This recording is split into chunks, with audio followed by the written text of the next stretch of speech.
अस्सलाम वालेकुम जी। कैसे हैं आप सब? उम्मीद है आप सब खैर खैरियत से होंगे। मेहरुनिसा शमीर का नावल बख्त का ये पार्ट 18 है। शुरू करने से पहले आपसे छोटी सी रिक्वेस्ट है कि चैनल को सब्सक्राइब कर दीजिए। Thank you. चलिए आइए शुरू करते हैं। रात के तकरीबन 12 बज रहे थे जब वो दोनों लैल के फ्लैट से निकलकर गाड़ी में आकर बैठे। हाले ने आते ही शीशा खोल दिया था। उसने शाम में भी यही किया था। उमर ने नोट किया था, लेकिन कुछ कहानियाँ आपको गर्मी लग रही है क्या? बिलाहर उसने पूछ लिया। तुम मुझसे सिर्फ काम के वक्त मुखातिब हुआ करो, मुझे तुम्हारी आवाज़ से कोफ्त होती है।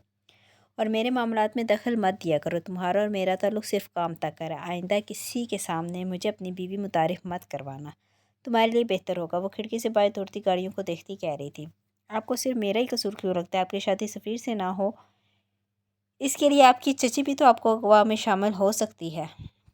मैं भला ऐसी क्यों कोई हरकत क्यों करूँगा? इस बात का कोई लॉजिक ही नहीं है। आप एक बार ठंडे दिमाग से सोचें तो सही। तस्वीर का दूसरा रुख भी देखें। वो इसको देखकर कह रहा था, जब कोई लड़की सारे जहाँ में बदनाम हो जाती है, जब उसकी शादी टूट जाती है, जब उसकी मोहब्बत उससे छीन ली जाती है, इसके ख़ानदान वाले इसको डिसोन कर देते हैं, इसका बाप उसकी शादी उसी के मुजरिम से करवा देता है, तो तस्वीर का कोई और रुख नज़र नहीं आता। फिर चीज़ों में लॉजिक नहीं नज़र आता। बस जो चीज़ नज़र आती है वही हकीकत होती है। और मैंने ख़ुद को तुम्हारी गाड़ी में, तुम्हारे घर में देखा है, इसलिए मेरे लिए यही हकीकत है। तुम पे उमर, मैं तुम पे एतबार नहीं करती। सो अगर तुम चाहते हो कि मैं तुम्हारा एतबार करूँ तो तुम्हें इसको कमाना होगा। एतबार भीख में नहीं मिलता। तुम मेरे पास कोई ठोस ठोस सबूत लाओ, मैं कर लूँगी एतबार। मैं मान लूँगी तुम्हारी बात। और अब भी बाहर ही देख रही थी। इसके लहजे में तपश थी। अब अपने मामले में ना सही, जैसा आपके मामले में तो मुझ पे एतबार कर ही सकती हैं। वो मुअस्सर हुआ था। हाले ने चेहरा उसकी जानिब मोड़ लिया था। इसकी आंखों में सुर्ख डोरियाँ थी। उमर ने बेख्तियार नज़र चुराई थी। उस दिन मेरे बाप के ऑफिस में मेरे चचा और मेरे बाप के कातिल को देखकर तुम्हारा खून नहीं खोला। तुमने उनसे माजरत की, तुम उनके सामने झुके। उमर, उस दिन तुमने अपना रहा सा मुकाम भी खो दिया। एक ज़रा सा जो कहीं एतबार था ना कि तुम मेरे बाप के साथ मुखलिस हो, तुमने उसको भी ख़त्म कर दिया। तुम उनसे मोहब्बत नहीं करते थे। तुम सही कह रहे थे। मरने वाला मेरा बाप है, तुम्हारा नहीं। उस दिन मैंने देख लिया। इसके लहजे में कार थी। उमर के चेहरे के तासुरात सख्त हो गए थे, जैसे बहुत सारे इश्तिहार अंदर दबा लिया। आपको कोई हक नहीं है कि आप मेरी जैसा आपसे मोहब्बत को जज करें। उस दिन मिसिस हाले, उस दिन शम्स को वहाँ देखकर मेरा खून भी खोला था। मेरा दिल भी किया था कि मैं चीखूं, चिल्लाऊं, गुस्सा करूं, रो या फिर शम्स को मार दूं। हाँ, ये आसान था। मैंने जब वो वीडियो देखी थी तब मैं आपकी तरह रो नहीं रहा था। मैं अपनी गन लोड करके सुल्तान मंजिल गया था। वो बोल रहा था और हाले सुन रही थी। लेकिन फिर मैंने सोचा, इस तरह तो एक ही बार मर जाएगा। ये मौत तो बस खुदा के इख्तियार में है। क्या होगा कि बच जाए। नहीं, मैं उसको ऐसे नहीं मार सकता था। मैं उसको तड़पा तड़पा के मारूंगा। मैं 2 कदम पीछे हटा हूँ, इसलिए नहीं क्योंकि मैं बुज़दिल हूँ, इसलिए क्योंकि मैं भेड़िया हूँ और मैं भेड़िए की तरह शिकार करूँगा। वो 2 कदम पीछे होकर वार करूँगा। इसकी आंखों में जैसे चिंगारियाँ फूट रही थी। हाले ने तासुब से उसको देखा था। अफसोस से सर को नफ़ी में लाया था और फिर बोली थी, तुम्हें शर्म नहीं आती कि एक ऐसे जानवर से खुद को मराते हो जिसका नाम हम तब लेते हैं जब किसी के साथ इंतहा का जुल्म हुआ होता है, जैसे बेहसी की दास्तान रकम हुई होती है, जहाँ सफाकी हो, जहाँ बेजा दहशत हो। वो एक गलीज़ जानवर है। तुम मुशर्रफ और मखलूक होकर ख़ुद को एक जानवर से मिला रहे हो। उसकी आवाज़ में मलामत थी। उमर ने उसकी तरफ नहीं देखा था। उसने सामने देखते हुए बोलना शुरू किया था, भेड़िया जालिम है, सफाक है, बेहिस भी है, लेकिन सिर्फ और सिर्फ अपने दुश्मन के लिए। भेड़िया जंगलों से निकल कर रैप नहीं करता। भेड़िया एटम बम नहीं गिराता। भेड़िया गन उठाकर लोगों को नहीं मारता। भेड़िया बम धमाके भी नहीं करता। आप कहती हैं भेड़िया गलीज़ है? क्या हम इंसानों से ज़्यादा? भेड़िया अपनी महरम मोनस पर झांकता तक नहीं। भेड़िया कब्र में लेटी औरतों को निकाल कर ज़्यादती नहीं करता। भेड़िया अपने बूढ़े माँ बाप को ओल्ड होम नहीं छोड़ कर आता, बल्कि जब उसके माँ बाप बूढ़े हो जाएं वो इनके लिए खाना लाते हैं, इनकी खिदमत करते हैं। भेड़िया अपने शरीके हयात से बेवफाई नहीं करता। वो एक मोनस भेड़िया के होते हुए कभी दूसरी को देखता तक नहीं। वो हर दूसरे मर्द की तरह अपनी बीवी को धोखा नहीं देता। वह हम अशरफुल मखलूक की तरह अपने दीनी भाइयों को गधे और कुत्ते का गोश्त नहीं खिलाता। वह कभी भी मुर्दार नहीं खाता, ना खिलाता है। भेड़िया कभी अपनी आज़ादी पर समझौता नहीं करता। ये उसे जिस दिन कैद कर लो वो उसी दिन खाना पीना छोड़ देता है। वो हम लोगों की तरह ग़ुलामी पसंद नहीं करता। आज़ाद तो हम पैदा हुए थे, अक्ल और शऊर तो हम में होना चाहिए था। हम क्यों बन गए हैं ग़ुलाम?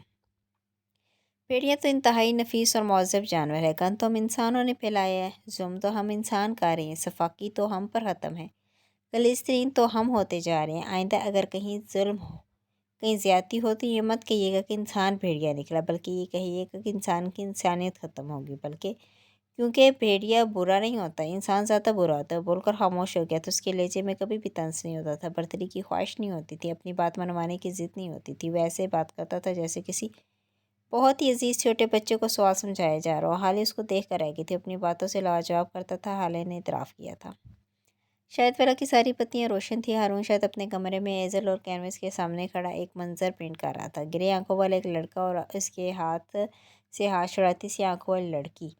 لڑکے کی آنکھوں میں کب تھا جبکہ مقابل کی آنکھیں اسپاٹ تھیں، اب اس کے پاس رنگ بھی تھے، برش بھی تھے اور رنگوں کی پہچان بھی، بس آنکھوں کی چمک جیسے کہیں کھوسی گئی تھی۔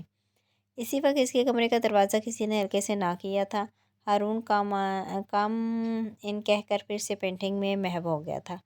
دروازہ کھلا تھا، سامنے ایک 16 سالہ لڑکا کھڑا تھا، سیاہ جینس شرٹ میں ملبوس دروازے کی چوکھٹ میں کھڑا تھا۔ تھوڑی دیر تک کوئی آواز نہ پا کر ہارون نے مڑ کر دیکھا تھا اور چونک گیا تھا۔ حسن تم؟ آؤ بچے اندر آؤ، وہاں کیوں کھڑے ہو؟ ہارون خوش دلی سے کہہ رہا تھا۔ حسن بغیر کچھ کہے اندر آ گیا تھا اور کونے میں رکھے شاہانہ سے کوچ پر بیٹھ گیا تھا۔ ہارون نے اپنے کمرے میں رکھی منی فریج سے 2 سافٹ ڈرنکس کے کین نکالے تھے، ایک اس نے اپنے ہاتھ میں لیا، دوسرا حسن کو تھماتے ہوئے اس کے سامنے دوسرے کوچ پہ بیٹھ گیا۔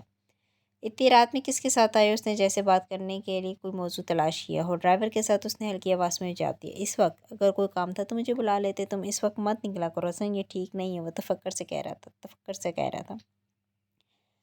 آج میرا رزلٹ تھا، میں نے میٹرک میں بورڈ ٹاپ کیا، پہلے نمبر پہ آیا ہوں میں، وہ کین کو اپنے ہاتھ میں گھماتے ہوئے کہہ رہا تھا۔ ہارون خوش ہو گیا۔ کیا واقعی چیمپئن؟ تم نے پھر سے کر دکھایا یار، I am proud of you. چلو بتاؤ تمہیں کیا گفٹ چاہیے، جو کہو گے وہی ملے گا، دل خوش کر دیا تم نے۔ جیتے برو، وہ چہکتے ہوئے کہہ رہا تھا۔ حسن نے نظریں نہیں اٹھائی تھی۔ اماں، ماموں، آپ، مہراپی، کسی کو بھی نہیں پتہ نہیں تھا، نہ کسی کو میرا رزلٹ یاد نہیں تھا۔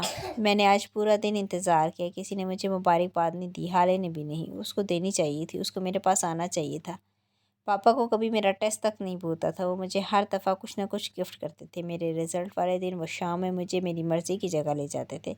میرے پاپا کے بعد حالے کو یہ سب کرنا چاہیے تھا، وہ میری بڑی بہن ہے۔ میں نے ان بچوں کی سٹوریز بھی دیکھی ہیں جو سیکنڈ آئے تھے، وہ سب کہیں نہ کہیں گھومنے گئے ہیں، کہیں ڈنر کرنے گئے ہیں، ان کو گفٹس ملے اور میں فرسٹ آئی ہوں، لیکن پھر بھی کسی نے مجھے پوچھا تک نہیں۔ وہ چہرہ جو کہہ رہا تھا ہارون کو، اس کی آواز گلوگی سے لگی، اسے بے اختیار پچھتاوا، اس نے آگے بڑھ کر حسن کے کندھے پر ہاتھ رکھا تھا۔ I am sorry Hasan, really I am, میں کفارہ ادا کروں گا، جیسے تم چاہو، اور حالے سے ناراض مت ہو، وہ ٹراما سے گزر رہی ہے، اس کے ساتھ کتنا برا ہوا اس کو سمجھو یار۔ حسن نے سرخ پڑتی آنکھیں اٹھائی تھی۔ ٹراما میں وہ؟ ہاں، میں نے خود اپنی آنکھوں سے اس کو ریسٹورانٹ جاتے دیکھا ہے، وہ بھی اس عمر کے ساتھ۔ جانتے ہیں آپ مجھے کتنی تکلیف ہوئی، میں تو اس سے ملنے جا رہا تھا، لیکن اسے اس آدمی کے ساتھ دیکھ کر میں واپس آ گیا، اس کو اب ضرورت نہیں ہے میری۔ ہارون بھائی، وہ اپنی زندگی میں مگن ہے، وہ غصے سے گرایا تھا۔ حسن کام ڈاؤن یار، وہ اس آدمی کے ساتھ کسی کام سے گئی ہوگی، تم اس کو تھوڑا سپیس دو، اور تم خود کو بھی کچھ وقت دو، تم بالکل نیڈی اینڈ ڈسپریٹ ہوتے جا رہے ہو، ایسے مت کرو، اپنے ساتھ اپنی بہن کو سمجھو، اس کا غم تمہارے غم سے بڑا ہے۔ آج میں بھی ملا تھا اس سے، اس نے مجھ سے بھی یہی کہا کہ اس کا اور میرا کوئی تعلق نہیں، اس کے سامنے نہ آیا کرو، مجھے دیکھ کر اس کو تکلیف ہوتی ہے۔ تم سے کم از کم کچھ کہا تو نہیں نا؟ وہ اس کو سمجھا رہا تھا۔ حسن سب کچھ بھول کر اس کو دیکھے گیا۔ اس نے آپ سے دوستی ختم کر دی؟ مطلب اب آپ دونوں کبھی ساتھ نہیں ہوں گے؟ وہ آپ کو معاف نہیں کرے گی، اور آپ پھر بھی اتنے کول ہیں، آپ کو فرق نہیں پڑ رہا؟ میری بہن نے آپ کے ساتھ ہر تعلق ختم کر دیا، آپ کو کوئی فرق نہیں پڑتا؟ مطلب آپ نے واقعی میری بہن کو دھوکہ دیا؟ آپ ایسا کیسے کر سکتے ہیں؟ وہ اٹھ کھڑا ہوا تھا اور اب بلند آواز میں کہہ رہا تھا۔ ہارون نہیں اٹھا تھا، وہ اسی طرح بیٹھا رہا۔ اس نے کہا مجھے دیکھ کر اس کو تکلیف ہوتی ہے، اس کا مطلب ہے کہ ہم دونوں کا تعلق برقرار ہے، وہ اب بھی میرے لیے فیل کرتی ہے۔ جس دن اس نے یہ کہا کہ اس کو میرے ہونے یا نہ ہونے سے فرق نہیں پڑتا، ہمارا تعلق تب ختم ہوگا، اور اس کی نوبت میں آنے نہیں دوں گا۔ حسن بے دم سا ہو کر بیٹھ گیا تھا۔ یہ تعلق میرے لیے زندگی ہے سر، میں نے اس کو اس کے حال پہ چھوڑ دیا، میں نے اسے زبردستی شادی نہیں کی، صرف اس لیے کیونکہ میں چاہتا تھا کہ مجھ سے نفرت نہ کرے، یہ چیز مجھ سے برداشت نہ ہوتی، لیکن دیکھو وہی ہوا۔ مگر تم دیکھنا، میں اسے کبھی نہیں چھوڑوں گا، میں اس پر گیو اپ نہیں کروں گا، مجھے میری دوستی اور حالے ہر چیز سے زیادہ عزیز ہے، میں اس تعلق کو دوبارہ بنا لوں گا، چاہے جو مرضی کرنا پڑے۔ حسن کو دیکھتے ہوئے کہہ رہا تھا۔ حسن خاموشی سے اٹھ کر ہوا۔ میری بہن کو ہرٹ مت کرنا ہارون بھائی، میں اس دفعہ معاف نہیں کروں گا، اس نے انگلی اٹھا کے تنبیہ کی تھی۔ ہارون نے اس کو آنکھیں دکھائی تھی۔ اور ابھی زیادہ دیر پہلے جو غیبت کر رہے تھے اس کا کیا؟ ہاں، غیبت نہیں تھی وہ، بس اس کو عمر کے ساتھ دیکھ کر میرا خون کھول جاتا ہے۔ ایک دوست نے میری بہن کو اغوا کیا اور پھر اب پتہ نہیں کس بات سے اس کو اتنا دھمکا رکھا ہے کہ وہ اس کے ساتھ رہنے پر مجبور ہے۔ فراڈ یا آدمی؟ फ्रॉडिया आदमी, वो सुलग कर बोला था। वो दोनों कुछ ढूंढ रहे हैं हसन, और मुझे लगता है कि मैं उनकी मदद कर सकता हूँ। वो बाहर ढूंढ रहे हैं, जबकि खोई हुई चीज़ को सबसे पहले अपने घर में ढूंढना चाहिए। वो सोचते हुए कह रहा था। आप कैसे मदद कर सकते हैं? हारून मुस्कुराया था दिल खोल कर। क्योंकि मैं सुल्तान मंजिल जा सकता हूँ, वो दोनों नहीं, और घर का भेदी ही लंका ढाता है। क्या तुमने नहीं सुना था? हसन अफसोस से सर हिलाया। डायन भी साथ घर छोड़कर वार करती है, लेकिन मैं तो पागल हूँ, और पागल सबसे पहले अपने घर वालों पर ही वार करते हैं। खैर चलो, तुम्हें घर छोड़ाऊँ। वो इसकी गर्दन में बाजू डालते हुए आगे बढ़ गया था। जिस कमरे में हाले रह रही थी, ये कमरा उमर के कमरे के मुकाबले ज़रा छोटा था। दरवाजे से अंदर आओ तो सामने वाली दीवार के साथ बेड रखा था। एक तरफ बड़ा सा सोफ़ा, और बेड के सामने वाली दीवार के साथ ड्रेसिंग टेबल रखा था। अलमारी में अब कुछ कपड़ों का इजाफा हुआ था, जो कि हाले ने शानों को पैसे देकर सुबह मंगवाए थे। कुछ कपड़े महर ने भेजे थे। अब बस शुक्र ये था कि उसे किसी और के कपड़े ना पहनने पड़ते। अपने बेड पर लेटी कुछ सोच रही थी, जब उमर बगैर दस्तक दिए अंदर दाखिल हुआ था। उसके हाथ में लैपटॉप था। हाले सीधी होकर बैठी थी। उमर को देखकर एक बार फिर इश्तियाल उठ कर आया था। तुम्हें किसी ने तमीज़ नहीं सिखाई क्या? किसी के कमरे में आने से पहले नॉक करना चाहिए। क्या ख्याल है तुम्हारा? वो छुपा छुपा कर कह रही थी। असल में मेरी नौकरी की वजह से हर जगह बगैर इजाज़त जाने का आदी हो गया हूँ। कभी रेड तो कभी छापा, कभी किसी को उठा कर लाना है तो कभी किसी के अड्डे पे पुलिस लेकर जानी है। अब इजाज़त लेते हुए हिचकिचाहट होती हुई महसूस होती है। वो आम से लहजे में कह रहा था। जबकि हाले सुलह की तो गई थी। तो मुझे अपनी काबिलियत और मकबूलियत की किस्से सुनाई आए, या फिर मेरी वजह से अपनी जॉब के जाने का हिसाब लेने आए हो? मेरी जॉब आपकी वजह से नहीं गई, वो इसलिए गई है क्योंकि मैं ये चाहता था। आप तो खामोशी से गुज़र रही थी। इन रिपोर्टर के सामने बोलने का मशवरा मैंने दिया था। अब आप पूछेंगी मैंने ऐसा क्यों किया, तो बता दूं कि मेरी जॉब बहुत टफ होती है। मैं या तो जॉब कर सकता था, या फिर लैपटॉप की फ़िज़ा में बुलंद किया, फिर ही काम। तुमने मुझे इस्तेमाल किया, तुम्हें शर्म नहीं आई? तुमने एक लड़की को इस्तेमाल किया। मुझे तो यकीन नहीं आ रहा बाबा ने तुम जैसे इंसान को मेरे करीब कैसे रहने दिया। तुम जैसे फ्रॉड और खुदगर्ज आदमी को पहचान क्यों ना सके तुम? वो अभी कुछ और भी कहती जब उमर ने उसकी बात काटी थी। इससे पहले आप मेरी शान में मज़ीद दिल का बात का इजाफा करें, मैं आपको कुछ दिखाना चाहता हूँ। वो पुरसुकून सा कहता उसके करीब आकर बैठने लगा। जब हाले ने उसको हाथ के इशारे से रोक दिया, तो खुद बेड से नीचे उतर आई थी। ये मेरा कमरा है उमर हयात, मुझे यहाँ तुम्हारी मौजूदगी नहीं चाहिए। कराहत आती है मुझे तुमसे। सो अगली बार जब बात करनी हो तो स्टडी में बुलाना, क्योंकि वो हमारी वर्क प्लेस है। ये कमरा ये मेरी पर्सनल स्पेस है। आइंदा यहाँ मत आना। बोलते हुए कमरे से बाहर निकल गई थी। उमर उसके पीछे गया था। थोड़ी देर बाद वो दोनों स्टडी में बैठे थे। लैपटॉप उमर की गोद में रखा था। हालिस के करीब रखे सिंगल सोफे पर बैठी थी। उमर इसको कुछ बताया था। स्क्रीन पर वही रेस्टोरेंट वाला की फोटेज वाला आदमी था। ये आदमी, इसका नाम शेर अली है। 2 माह कबल मंशियात की स्मगलिंग के केस से इसको बेल मिल गई थी, क्योंकि इसके दोस्त ताकतवर हैं। सिस्टम में इनके लोग बैठे हैं। ये नामी गिरामी गुंडा है। अगवा, रेप, कत्ल, सानी स्मगलिंग कोई ऐसा काम नहीं है जिसने ना किया हो। हाले आंखें छोटी की इसको देख रही थी। ये आदमी जो ड्राइवर बनकर आया था, ये शेर अली का भाई है। नदीम अली अपने भाई के हर काम में बराबर का शरीक, लेकिन ये इस तरह काम करता है जैसे अंडर कवर पुलिस अफसर। ये कभी सामने नहीं आया। तुम्हारा मतलब है इस बार ये जानबूझकर सामने आया है, लेकिन इसकी वजह क्या हो सकती है? हाले ने इसको बीच में टोका था। दुरुस्त, ये जानबूझ के सामने आया है। ये बस एक डिस्ट्रैक्शन है। इसके ऊपर बहुत लोग हैं। इसने शुरू दिन से कुछ ना बोलने की कसम खा रखी है।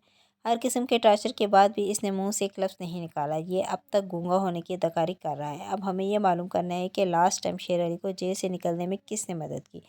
जिसने भी की होगी, हमारा दुश्मन वही है, क्योंकि इसी फेवर के बदले शेर अली और उसका भाई ये काम कर सकते हैं। वरना जेल से निकलने के बाद इतनी जल्दी वो कोई दूसरा काम सिर्फ पैसों की खातिर नहीं कर सकते। कोई ना कोई ज़ाती मफाद या मजबूरी ज़रूर होगी। मैं संजीदगी से बता रहा था।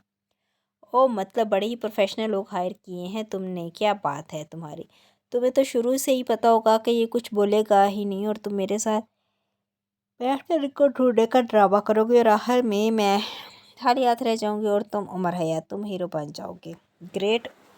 उसने दोनों हाथ उठाकर उसको शाबाशी दी थी। मुझे तो ये नहीं समझ में आ रही कि मैं अपने असल अगवाकार के साथ मिलकर अपने नकली अगवाकार को क्यों ढूंढ रही हूँ। मेरी अकल पे कैसे पत्थर पड़ गए, मेरा दिमाग चल गया है। वो बुलंद आवाज़ में बोली थी। उमर लम्बे से उसको देखे गया, फिर यकदम उठा था।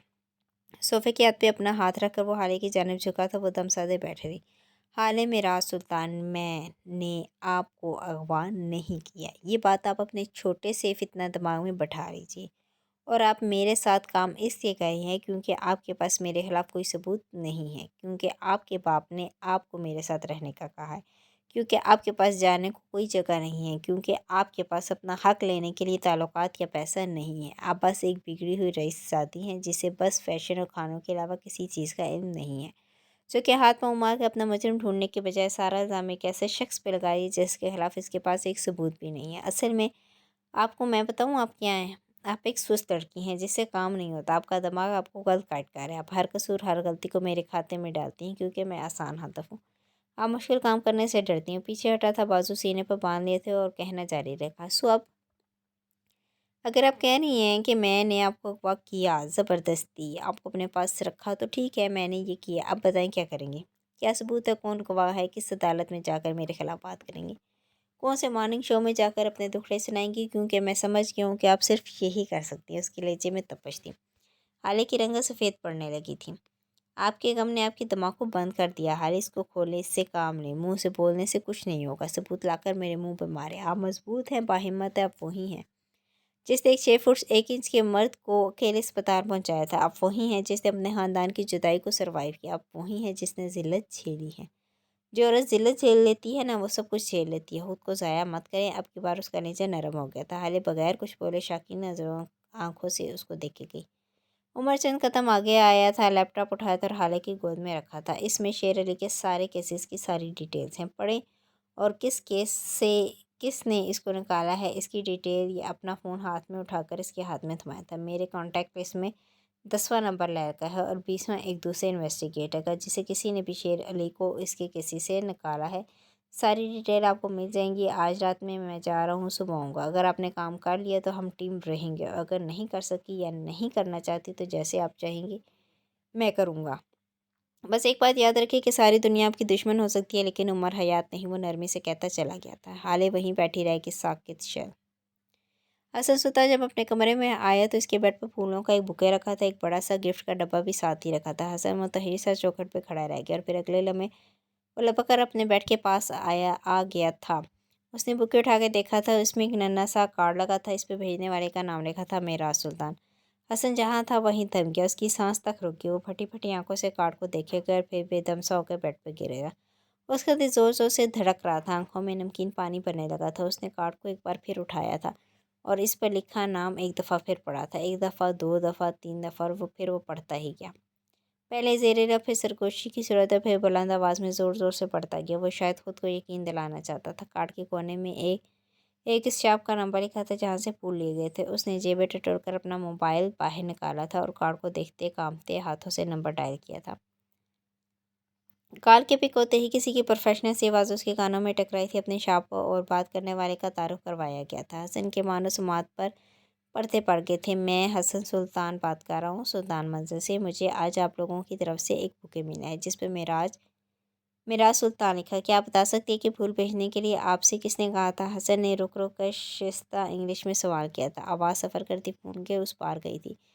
فون کان سے لگائی بیٹھی لڑکی کے کانوں میں سرگوشی سے کی گئی کئی معدوم ہو گئی۔ جی سر، وہ پھول آپ کو ہماری ہی شاپ سے بھیجے گئے ہیں۔ اصل میں 1 مہینہ پہلے معراج سلطان صاحب خود آئے تھے اور آج کی ڈیٹ پر ایک ایڈریس پہ پھول بھیجنے کا کہا تھا۔ انہوں نے پیمنٹ کر دی تھی۔ ہم شرمندہ ہیں سر، ہمیں ذرا دیر ہوگی۔ حسن کے ہاتھ سے موبائل چھوٹ کر نیچے گرا تھا، آنکھوں سے 2 موٹے موٹے آنسو گرے تھے۔ سر آپ سن رہے ہیں؟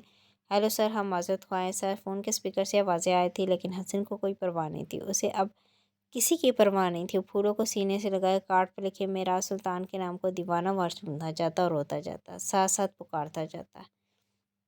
آپ کو نہیں مرنا چاہیے تھا بابا، آپ کو نہیں مرنا چاہیے تھا۔ آپ کے جانے سے سب سے زیادہ نقصان میرا ہوا ہے۔ آپ نے مجھے اکیلا کر دیے۔ پھول آپ کی طرف سے ملنے والے آخری پھول ہوں گے بابا۔ کاش میں ان کو کبھی مرجھانے نہ دے سکتا، کاش آپ نہ مرتے۔ اس کی آواز بلند ہوتی جا رہی تھی اور آنکھیں سرخ۔ یکدم اس نے اپنے آنسو صاف کیے تھے، نیچے گرا موبائل اٹھایا تھا۔ اب اس کی انگلیاں حالے سلطان کا نمبر ڈائل کر تھی۔ وہ ایک ہاتھ سے آنکھوں کو صاف کرتا اور دوسرے ہاتھ سے موبائل پکڑ رکھا تھا۔ بیل جا رہی تھی۔ سلطان منزل سے کئی کلومیٹر دور جاؤ تو اسٹڈی میں بیٹھی حالے سلطان کا موبائل تھر تھرا رہا تھا۔ عمر کے جانے کے بعد وہ اب تک اسی طرح بیٹھی تھی۔ کال کی آواز پر اس نے تھکان سے کال اٹینڈ کر کے فون کان سے لگایا تھا۔ اسی بیڈ پہ بیٹھے حسن سلطان نے کال ملتے پرجوش سے بولنا شروع کر دیا تھا۔ حالے تمہیں پتہ ہے بابا نے میرے لیے، انہوں نے میرے لیے، اصل میں بات نہیں کر سکتی، فون رکھو، اس نے تھکے تھکے انداز میں کہہ کر کال کاٹ دی تھی۔ حسن شر رہ گیا تھا۔ اس کا فون والا ہاتھ بے دم ہو کر اس کے پہلو میں آ گرا تھا۔ اس کے ہونٹ پہ یقینی سے پھڑپڑائے تھے۔ تم نے ये एक दफ़ा फिर किया। कार्ड को हाथ में ले इसने खुद को बेड पर फेंकने के अंदाज में गिरा दिया था। अब उसकी आंखों में आंसू नहीं थे, उसकी आंखें खुश थी। बेड पर पड़ा नीले कवर में लिपटा गिफ्ट का डब्बा अपनी नाकदरी पर नाराज सा लगता था। इसके सर पर लगा इसके भेजने वाले का नाम तक नहीं पढ़ा गया था। Not fair. डब्बे के ऊपर भला कौन सा नाम लिखा था? डब्बे पे चिपके कार्ड पे फारसी में एक सतर लिखी थी, मुफ्कियत शुमारा तब्रेक मी गोयम, उमर हयात, तुम्हारी कामयाबी पर सबसे ज़्यादा खुश, उमर हयात। अब सुल्तान मंजिल से निकलकर दबे पाँव उमर की स्टडी में जाते हैं, जहाँ हालिद सुल्तान बेदम सी बैठी है। हसन की कॉल काट के उसने मोबाइल दूर फेंका था और अब कुछ सोच रही थी। उमर के लैपटॉप पर नज़र पड़ते ही खून खोल सा गया था। एकदम वो सोफे से उठी थी। ये समझता क्या है मुझे? क्या इसके बगैर मैं कुछ नहीं कर सकती? इसको मैं बताऊंगी ये बिगड़ी हुई एलिट क्लास की लड़की क्या कर सकती है। पैरों में स्लीपर उससे उसने इंटरकॉम उठाकर शानों को बुलाया था। तभी वो नीचे नर्म कालीन पे बैठी अपना सेटअप बना चुकी थी। बैठते ही इसको सीने तक आती छोटी टेबल पर रखा इसका लैपटॉप, जो कि बख्श आज ही लाया था। पास पड़ी छोटी सी डायरी, हाथ में पकड़ा मोबाइल और सामने खड़ी नींद से भरी आंखें लिए शानो। बाजी इस वक्त क्या कर रहे हो? उसकी आवाज़ में अब भी नींद का खुमार था। पहले तो तुम जाओ बख्श को उठा कर लो, इसके बाद जाओ मेरे लिए कॉफ़ी का एक पूरा थर्मास बना कर लाओ। ख्याल रहे चीनी ठीक ठाक डालना और दूध भी।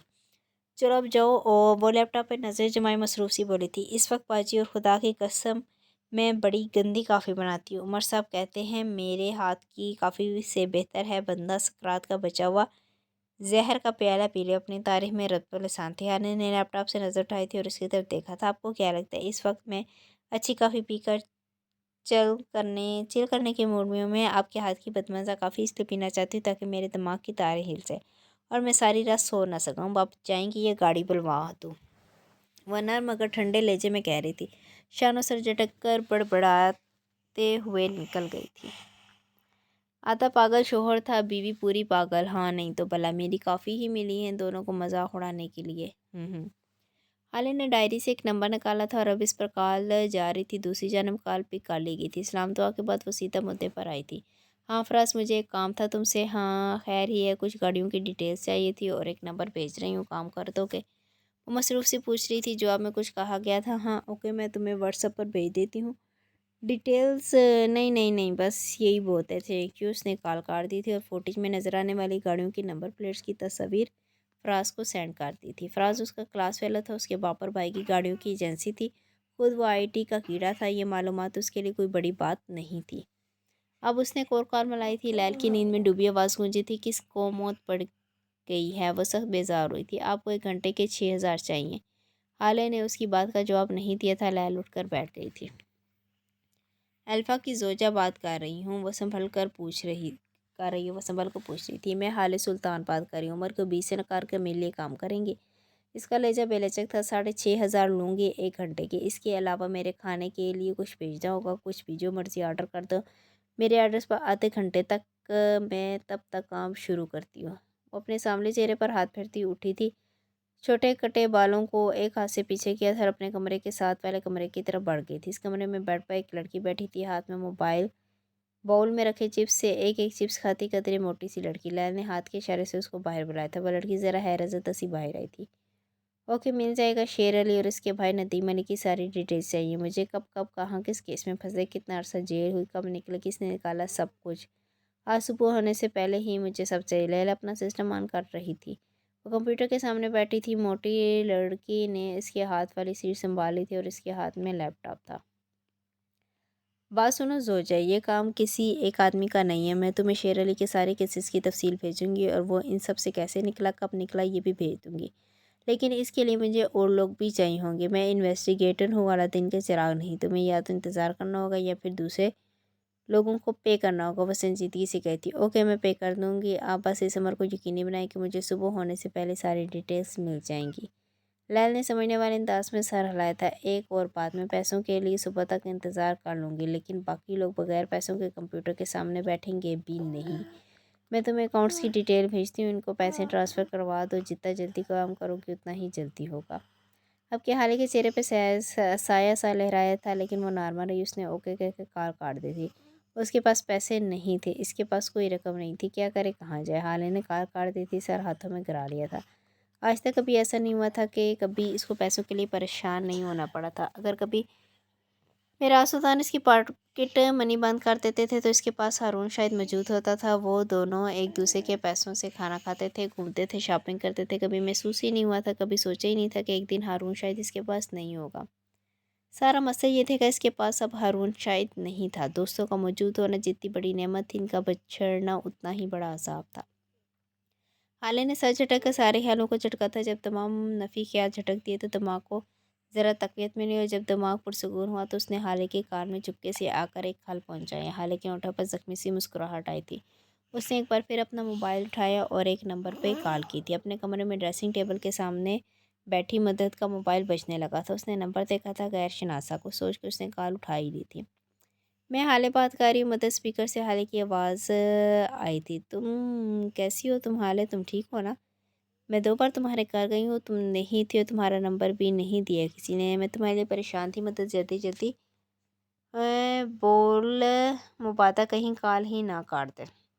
आले ने गहरी सांस भरी थी। ये सब छोड़ो, तुम ये बताओ, मेरा वो डायमंड सेट चाहिए तुम्हें? मेरी बर्थडे वाला मदद थम सी गई थी। वो सेट वो कैसे दे सकती हो तुम? कीमती है बहुत ज़्यादा, तुम्हारा फेवरेट भी है। तुम श्योर हो? मैं श्योर हूँ। तुम्हें बस 1-2 अकाउंट्स में कुछ रकम भेजनी होगी आज रात ही किसी भी तरह।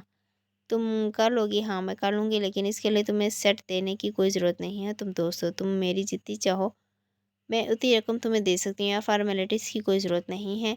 मैं वो सेट नहीं ले सकती। दोस्ती में सौदेबाजी नहीं कर सकती। तुम 1000 बार मेरे काम आई हो, क्या अब मैं तुम्हारे काम आने का मुआवजा लूँगी? वह सख्त आरामदा थी। अगर तुम इस सेट के बदले रकम दे सकती हो तो मैं लूँगी, वरना हाल एक पैसा भी नहीं लेगी। मदद, ये पैसा अगर तुम्हारा होता तो मैं ले लेती, लेकिन ये तुम्हारे शोहर की कमाई है। मैं नहीं चाहती कल को कोई तुम्हें ताना दे। ये वो मलामत से कह रही थी। दूसरी तरफ मदद ने हार मान ली। कितनी रकम भेजनी है वो बोझल सी हो गई थी। मैं डिटेल सेंड करती हूँ, उसने कहकर कॉल काट दी थी। दूसरी तरफ लैल की तरफ से ईमेल मसूल हुई थी, शेर अली के एक केस की सारी डिटेल। हाले सारे ख्याल झटक कर ईमेल पर गौर करने लगी। रात आहिस्ता आहिस्ता सिरक रही थी।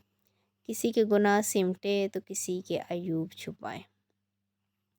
रात की रोशनी, चांद की रोशनी सारे में फैली हुई थी। कब्रिस्तान की मट्टी पर एक कब्र के करीब बैठे उमर की आंखों में सुर्खी थी, चेहरे पे दुख था, मलाल था। वो सारी दुनिया के सामने सीना तान के जाता था। सबके सामने वो अपने गम का इख्तियार नहीं लगाता था, लेकिन दिल का कोना कोना जख्मी था। दिल के हर हिस्से से खून रसता था। दुनिया को आता होगा, कब्रों और कब्रिस्तानों से खौफ उसे नहीं आता था। ताज़ा सुर्ख गुलाबों का बुके उसने 2 कब्रों के बीच में रख दिए थे। एक कब्र पर नगीन सुल्तान के नाम की तख्ती लगी थी, दूसरी पे मेराज सुल्तान। वो दोनों कब्रों के बीच में बैठा था। उसके स्याह बाल आज भी माथे पे बिखरे थे। आपको पता है मामू, मैं कितना अकेला हो गया हूँ? वो कब्र पर हाथ फेरते हुए कह रहा था। मैं अल्लाह ताला के फैसले पर राज़ी हूँ, लेकिन मेरा दिल, मैं इसका क्या करूँ? जब जब मैं आपकी कब्र देखता हूँ कलेजा मुँह को आने लगता है। मुझसे अगर कोई आज पूछे दर्द क्या है, तो मैं एक लम्हा ज़ाया किए बगैर कह दूंगा कि किसी अपने की कब्र देखना, बस यहाँ हर दर्द ख़त्म हो जाता है। इसके आगे कोई गम नहीं, कोई तकलीफ़ नहीं। ये इंतहा है। कोई मुझे बताए इंतहा पे पहुँच के क्या किया जाए? आपको पता है हमारे दुश्मन कितने ताकतवर है? उन्होंने नज़ीर को गोलियां मार दी, वो कोमा में है। इसके बगैर तो मैं जैसे मफलूज हूँ। लेकिन फ़िक्र ना करें, मैंने डॉक्टर को ढूंढ लिया। आपको यही बताने आया हूँ, मुझे मिल गया। उसने आपकी पुकार को ज़ाया किया था ना, अब मैं भी यही करूँगा। वो अब कभी किसी की पुकार पर नहीं जा सकेगा, उसको भुगतना होगा। अब देखिएगा वो कैसे भुगतेगा। वो उठ खड़ा हुआ था। मैं जा रहा हूँ, आपको इस तरह नहीं देखा जाता, फिर आऊँगा। ओके, वो कहते हुए जाने को मुड़ा था जब इसके पैर में कुछ अटका था। वो गिरते गिरते बचा था। एकदम मंज़र बता था। उसे एक ठोकर ने उसको 10 साल पीछे पहुंचा दिया था। ये कब्र में लेटा आदमी इस वक्त अपने पैरों पर खड़ा, सेहतमंद और मुतमईन, हेमन की इमारत के बाहर चौकीदार की कुर्सी पर बैठा उमर हयात व मुश्किल अपनी आंखें खोले हुए था। पिछले 1 महीने से इसकी यही रूटीन थी। वो सारी सारी रात जागता था। कैसे, ये बस वही जानता था। इसकी कुर्सी के पास पानी की बाल्टी रखी होती थी। अगर इसको ज़रा सी भी नींद आती तो वो अपने मुंह पर छींटे मारता, और अगर कभी वो खुद ना मारता तो बशीर, इसको उमर की निगरानी पर मामूर किया गया था, वो इसे सोने नहीं देता था। पानी का मग उठाकर इसके चेहरे पर डाल देता, लेकिन ऐसा सिर्फ 1-2 बार हुआ था। तीसरी बार जब उसने पानी फेंका तो उमर ने सारी बाल्टी इसके ऊपर डाल दी थी, और अपने फौलादी हाथ से इसके जबड़े पर एक मुक्का जड़ा था, जिसके बाद वो उमर के करीब आने से भी डरता था। इस वक्त भी अपनी कुर्सी पर बैठा था जब मेराज सुल्तान की गाड़ी आकर रुकी। ड्राइवर ने दरवाज़ा खोला था। वो मेहरबान चेहरे वाला आदमी बाहर आया था। उमर इनको देखकर मुस्कुराया था। आज ज़रा करें ये मेरी बेइज्जती। मेराज सुल्तान भी मुस्कुराए थे। कैसा सुकून था जो इन्हें इस लड़के को देख कर मिलता था। वो कदम कदम चलते इसके करीब आकर खड़े हो गए थे। इसको देखकर अचानक क्यों दिल किया था कि इसको गले लगा ले। फिर दिल की ख्वाहिश पर अमल करते उन्होंने आगे बढ़ के इसको गले लगा लिया था। उमर होंको की तरह खड़ा रह गया, उसके दोनों हाथ अभी पहलू में गिरे थे। एक सुकून सा था जो मेरा सुल्तान के रगबे में दौड़ गया था। इस लड़के से किसी अजीज़ की खुशबू आती थी, लेकिन किसकी? एकदम इन्हें अपनी बेख्तियारी का अंदाज़ा हुआ तो पीछे हटे थे। उमर खामोशी से इन्हें देखे गया कि मेरी ड्यूटी इतनी पसंद आ गई है जो गले लगा रहे हैं। इसका अंदाज़ जला कटा सा था। मेरा धीमे से मुस्कुराए थे और इसकी आंखों को देखा था। वो सुर्ख थी, बे इंतहा सुर्ख। इसकी आंखों के नीचे हल्के भी थे। इनको किसी ने बताया था कि वो दिन में ज़्यादा सोता नहीं है। क्या तुमने अपनी नींद को मात दे थी? उन्होंने बात बदली। बशीर इनके लिए कुर्सी ले आया था। वो वहीं उमर की कुर्सी के सामने कुर्सी रखे बैठ गए थे। उमर ने शाने झुकाए थे। कुछ वक्त और लगेगा। 18 साल की आदत एक दिन में नहीं निकलती, लेकिन उमर हयात एक कर लेगा। इसके लहजे में एतमाद था। क्या मैं तकलीफ़ नहीं हुई? तुम ठीक हो ना? इनके लहजे में दूर कहीं हल्की सी फिक्र थी। मैं तो ठीक हूँ, लेकिन अगर मेरी अम्मा मेरी आंखों को देख लें तो आपकी सारी ज़िंदगी जेल में गुजरेगी। वो आप पे ऐसे ऐसे केस करेंगे कि आपकी पेशियाँ भुगतने में ही बूढ़े हो जाएंगे। वो महफूज सा कह रहा था। मेराज हल्के से मुस्कुराए थे। तुम्हारी माँ भी यही चाहती है जो मैं कर रहा हूँ। उसने मुझे मैसेज किया था। उसने कहा था मैं उमर को खुदा के बाद आपके हवाले कर रही हूँ, और मैं अच्छे से जानता हूँ नफीसा याद का मतलब क्या था। यकीनन वो ये नहीं कहना चाह रही थी कि मैं तुम्हें कंफर्ट का आदी बनाऊँ, तुम्हें सुबह 9 बजे तक पड़े सोने दूँ, तुम्हारे हाथापाई को तुम्हारी ज़रूरत समझ के बढ़ा दूँ, अपने और फनीज में एक शहाना सा कमरा तुम्हें आराम करने के लिए दे दूँ, देर रात मुलाजिम तुम्हारी खिदमत करें। वो ये नहीं कहना चाह रही थी। जो उसने कहा वो मैं समझ गया हूँ। वो जल्द ही तुम्हें भी समझा दूंगा। सो उमर हया तुम्हारी माँ मुझ पे कोई केस नहीं करेगी। वो हनूज मुस्कुरा रहे थे, जबकि उमर की मुस्कुराहट सिमटी थी। ठीक है, हो गया ना, जो आप चाहते हैं मैंने कर तो लिया, अब और क्या चाहते हैं आप? मुझे मेरा ख़ानदान ढूंढना है, कॉलेज में दाखिला चाहिए मुझे। कब तक? आखिर कब तक मैं यहाँ खड़ा पहरा देता रहूँगा? मेरा ने नापसंदीदगी से उसको देखा था।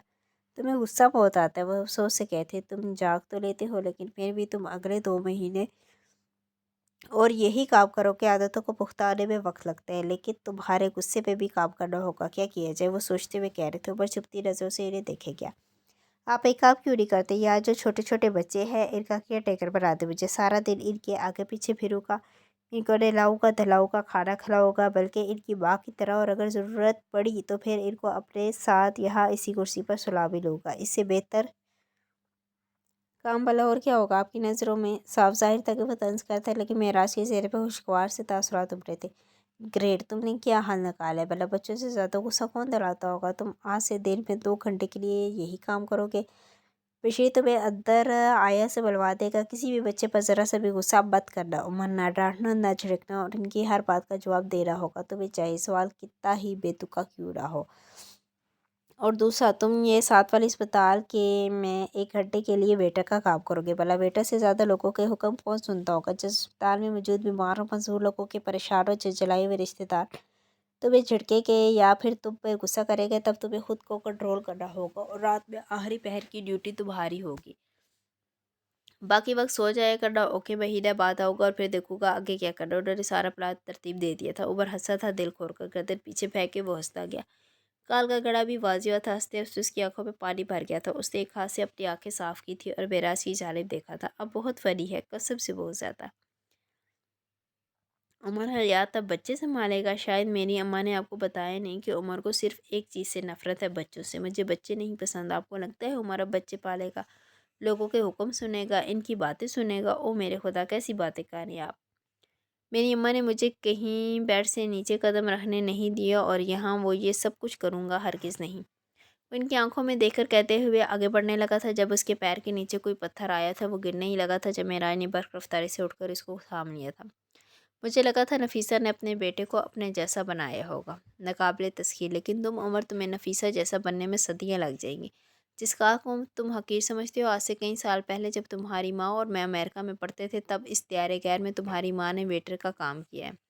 वो स्कॉलरशिप पे गई थी। उसे सिर्फ रिहाइश और दाखिला मिला था। खाना खाने, किताबें लेने को उसको कमाना पड़ता था, और वो कमाती थी माथे पर शिकन लाए बगैर, अपने मसाइल का इश्तिहार लाए बगैर, क्योंकि वो नफीसा हयात थी। वो हर हर कोई नफीसा हयात नहीं होता। तुम तो बिल्कुल नहीं। रहने दो ये सब काम। अपनी दोस्त की खातिर तुम्हें तुम्हारा ख़ानदान ढूंढने में मदद कर दूंगा। आज 12 बजे कोर्ट आ जाना, लंच ब्रेक में बात होगी। वो इसका कंधा थपकते हुए आगे बढ़ गए थे।